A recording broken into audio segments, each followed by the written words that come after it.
얼마 전에 밤이었습니다. 거의 제가 10시 정도 자는데 그때쯤에 모르는 번호로 전화가 왔길래 혹시라도 원룸에 이 건물에 사시는 임차인분인가? 뭔가 또 이렇게 문제가 있어서 전화를 주시는 분이 가끔 있다 보니까 근데 이제 전화를 받았는데 이 중년 저보다는 약간 연배가 있으신 분의 목소리로 한 10살 이상 정도 되셨나 느낌상 주변에 약간 시끄럽고 밖인가? 술집인가? 약간 취기에 오르셔서 안녕하십니까 저 땡땡땡 누구누구입니다 다쿠스님 기억하시나요? 이렇게 얘기를 쭉 들어봤더니 2년 전에 이분이 건물 투자 관련돼서 상담으로 찾아뵀었던 분인데 솔직히 제가 기억이 바로 안 나는 거죠. 많은 분들 만나뵈서 그럴지도 모르겠지만 이분이 직업 이야기를 하시면서 특정 직업군을 제가 비하할 수 있기 때문에 뭐 공무원, 군무원, 뭐 공기업 그쪽 분야의 한 분야에 종사를 하고 계시고요. 은퇴 퇴직을 앞두고 있던 그분이었습니다. 이분이 가족들하고 오늘 저녁 식사도 하고 간단하게 맥주를 먹으면서 그분의 아들이죠. 아들 6. 그분의 아들이 저보다는 약간 나이가 어린 나이가 30대 중후반 정도 되는 아들 분하고 이런 여러 가지 투자 얘기를 하다가 갑자기 제가 생각나서 전화를 했다. 이게 뭐지 싶어가지고 얘기를 들어봤더니 아들 녀석의 건물을, 그러니까 그 아들이죠.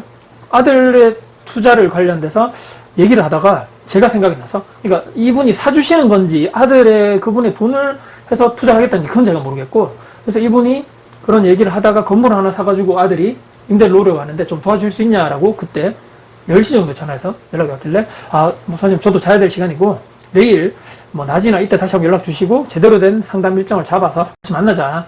그래서 이분이 늦은 시간 죄송합니다. 제가 그래서 그 다음날에 낮에 전화를 드리겠습니다 해서 그 다음날 돼서 연락을 실제 주셨고 제대로 된 상담 일정을 잡았습니다. 잡고 며칠이 지났습니다. 그러니까 원래 한 10일 뒤에 보기로 했는데 밤에 전화를 하고 그 다음날 약속 잡고 그 뒤에 며칠 뒤에 연락이 다시 왔습니다. 근데 이분이 다시 몇 가지를 물어보시는데 대구에 예를 들면 땡땡동에 여기 건물 투자 어떤 거 같냐 아니면 땡땡동 여기는 어떻게 생각을 하시냐 이렇게 물어보시는 거죠. 그래서 제가 전화를 듣고 선생님 제가 부동산 중개를 하는 사람이 아니라서 요런 동네가 좋냐 나쁘냐를 말씀드리기 좀 힘들 것 같습니다. 워낙 그 동네에 다양하고 많은 것들이 있다 보니까 일단 제가 듣고 이해를 하고 나서 그분 아들분의 상황을 개인별 맞춤 상담이 돼야 되기 때문에 그런 것들을 직접 오셔가지고 얘기를 나누는 게 좋지 않겠습니까? 라고 하니까 네 그렇죠 그러면서 전화를 끊었는데 이틀 뒤에 이제 또 전화가 와서 선생님 상가주택이 요즘에 좀 어떠냐? 원룸 다가구 쪽은 좀 시장이 어떻습니까? 임대가 잘 나갑니까? 아니면 그거 말고 통건물 말고 그냥 오피스텔 같은 거 하나 사가지고 월세를 돌리는 거 어떻게 생각하냐?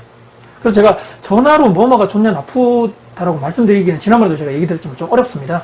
제가 그걸 퉁쳐가지고 지금은 상가주택이 나쁩니다. 원룸은 낮습니다. 오피스텔 괜찮습니다. 말할 수 있는 입장도 아니고 제가 수준도 안 됩니다. 다만 저는 그 아드님, 그분이 갖고 있는 자산이죠. 돈, 연봉, 투자 성향, 그리고 어느 동네에 이분이 물건을 보셨는지 또 어떤 쪽에 관심이 있는지 전혀 모르기에 일단은 그때 10일 뒤에 보기로 했으니까 그때 같이 오셔가지고 말씀 나누는 게 어떻습니까? 하니까 당연히 그래야죠. 제가 다음 주에 같이 이렇게 아들하고 같이 찾아뵙고 말씀 나누겠습니다. 바쁘신데 죄송합니다. 라고 했는데 여기서 이제 끝나가지고 상담을 했으면 이런 영상 찍지도 않았을 건데 또 며칠 지나가지고 주말에 전화가 오셨습니다. 이게 뭐지? 저는 그때 딱 느낀 게 뭐냐면 이렇게 전화를 와서 그냥 상담을 못하겠다라고 했으면 좋겠다라고 이까지 생각이 솔직히 들었습니다. 이분과 이제 더 긴 인연을 이어가면 안 되겠다라고 만나지 말아야 되겠다고 결심했던 게 요날 때문인데 다쿠스님 혹시 주변에 아시는 소장님들 중에서 금매로 나온 물건이 있으면 이렇게 연결을 해주셔서 소개를 해주실 수 없냐? 일단은 그리고 물건을 좀 보고 싶다. 특히 금매로 나온 거 위주로 이번 주말에 좀 이렇게 볼 수 있도록 연결해 줄 수 없냐라고 얘기를 하더라고요. 선생님 입장에 제가 충분히 이해가 가는데 저는 이렇게 얘기했죠. 누구를 소개를 해주고 중간 역할에서 브로커 역할도 하고 돈을 스스로 받거나 이렇게 하는 사람도 아니고 단지 개별적인 이런 상황을 다 들어보고 성향도 파악해서 어떤 투자를 하거나 또는 이런 걸 하지 말았으면 좋겠다라거나 이런 선택에 도움을 줄 수 있는 상담을 하는 것뿐이고 제가 물건을 중개한다거나 사람을 소개한다거나 연결시켜준다 그런 일을 하고 있지 않습니다. 선생님께 제가 특정 부동산을 소개해드리기도 힘든 게 어려운 게 뭐냐면 괜히 또 이렇게 소개해드렸다가 이상한 또 오해가 생길지도 모르고 제가 또 혹시라도 소개해드린 그 부동산에서 기대에 부응해드릴 수 있는 물건을 또 있는지 없는지도 모르겠고 혹시라도 또 잘못 투자를 해서 가격이 내려가고 임대가 잘 안 맞춰주겠을 때 그에 대한 원망이 저한테 올 것 같게 돼서 그런 쪽 혹시 상담이시라면 특정 중개 전문적으로 하시는 분들 있죠. 그런 부동산을 찾아가시는 게 좋을 것 같습니다. 요즘에 유튜브나 블로그에 그런 쪽으로 홍보를 하셔가지고 본인 이런 운영하시는 사업체를 운영하시는 사장님들이 소장님이 많다 보니까 그쪽으로 오히려 아드님과 같이 찾아가 보시는 게 어떻겠냐. 두 분 이제 많은 대화를 해보시고 꼭 성향에 맞고 아드님이 가지고 있는 이 투자금에 맞는 물건을 투자를 하셨으면 좋겠다. 이렇게 마무리를 했습니다. 저는 어떤 생각을 하고 있냐면 이분이 좀 제가 나쁜 말로 큰 노력은 하고 싶지 않고 누가 밥상을 이렇게 딱 차려가지고 입안에 자 드세요, 요거 먹으세요, 떠먹여주면 좋겠다 라고 제가 얘기를 했는데 제가 맞게 생각했는지 잘 모르겠습니다. 다만 저는 서로 이런 시간 낭비를 하고 싶지도 않았고 저도 그분도 땡땡동 아파트 투자 어떻게 보냐, 땡땡동의 건물 투자 어떻게 생각하냐 이런 걸 물어보시는데 이거는 제가 봤을 때 부동산의 부동산의 할배가 와도 저는 대답을 못하지 않겠는가.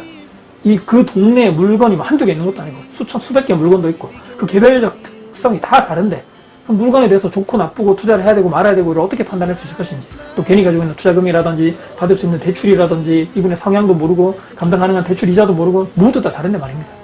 성향에 따라서 이 공격형 아니면 또 보수 안정형 성향일지 그것도 모르는 거고, 이분 제가 아드님 만난 적도 없는데 좋고 나쁘고 판단하는 데서 좀 어불성설이지 않을까, 저는 이렇게 결론을 제가 스스로 내렸고 이분과는 더는 안 봐도 될 것 같다. 그래서 다른 좀 전문적으로 하시는 분을 찾아가면 좋겠다라고 제가 하고 상담을 마무리를 했습니다. 최근에 이제 어떻게 해서든지 저는 좀 건물을 이런 식으로 생각을 하셔가지고 접근을 해서 투자를 한다거나 매수를 한다는 것에 대해서 저는 좀 이렇게 실패하는 방식으로 가지 않겠는가라고 제가 생각했던 최근에 사례, 상담을 실질적으로 하지는 않았지만 이미 여러 차례 전화를 통해서 이분은 안 될 것 같다. 괜히 내가 해줬다가 상담했다가 원망이 더 커지지 않겠는가 했던 최근에 사례를 정리를 해서 말씀드렸습니다. 여러분께 도움 되셨다면 구독, 좋아요, 알람 설정, 댓글 주시고요. 항상 주변 분들께 공유될 가치가 있다고 생각하시는 남의 널리 공유 부탁드리겠습니다. 여러분들 진심으로 응원하겠습니다. 화이팅입니다.